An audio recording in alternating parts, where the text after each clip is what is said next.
Bonjour, bienvenue, welcome guys dans une vidéo. Les amis, j'espère que vous allez bien. Les gars, retour à la réalité. La victoire de Liverpool est largement méritée. Ils ont eu les meilleures situations.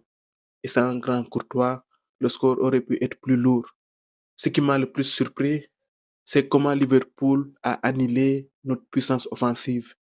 On a très peu touché nos joueurs offensifs dans les bonnes zones, hormis l'occasion de Bellingham servie par Vini et celle de Mbappé qui ne trouve pas le cadre. Dans l'ensemble de cette rencontre, le Real n'a eu que 2 tirs cadrés. Le Real a été trop tendre. Vini a eu énormément de mal à faire la différence sur son côté. Bradley a été très très bon, bien aidé par ses partenaires. Le Real a par moments multiplié les passes inutiles, sans doute faute de solution. Par moments, le Real a fait preuve de précipitation. Dans cette rencontre, le Real n'a pas trouvé le bon tempo. Le Real n'est pas arrivé à jouer juste. Comme j'ai l'habitude de le dire, possession ne rime pas forcément avec contrôle. Liverpool a été plus tranchant, obligeant le Real Madrid à faire des fautes. Ce n'était qu'une question de temps avant que Liverpool ne fasse la différence sur le coup de pied arrêté. Je n'aime pas voir le Real impuissant. À la limite, si on avait créé du danger avec des occasions, on aurait pu dire que c'est de la malchance. Mais perdre de cette manière met en évidence nos lacunes, nos limites. Bien sûr, tout n'est pas à jeter. Tu joues à Anfield, Liverpool c'est un grand d'Europe. Perdre contre Liverpool n'a rien de choquant. C'est un match que tu peux perdre. Mais cela te ramène à la réalité. Il y a encore des choses à améliorer. Ça fait un peu mal.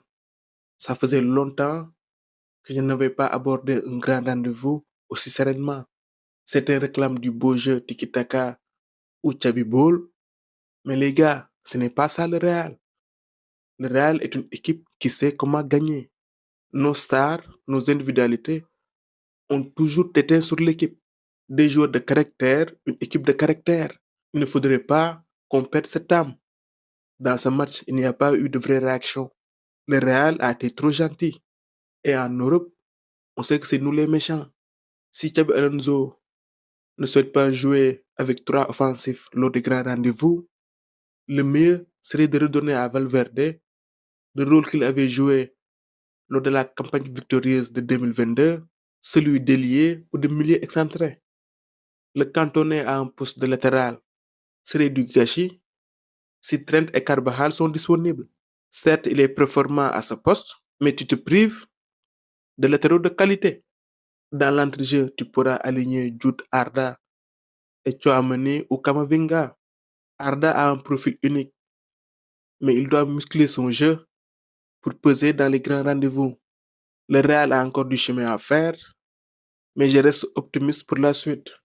Voilà les amis, c'était tout pour cette vidéo. On se retrouve pour d'autres vidéos. À très bientôt. For the love of football, au micro c'était Devract pour vous servir.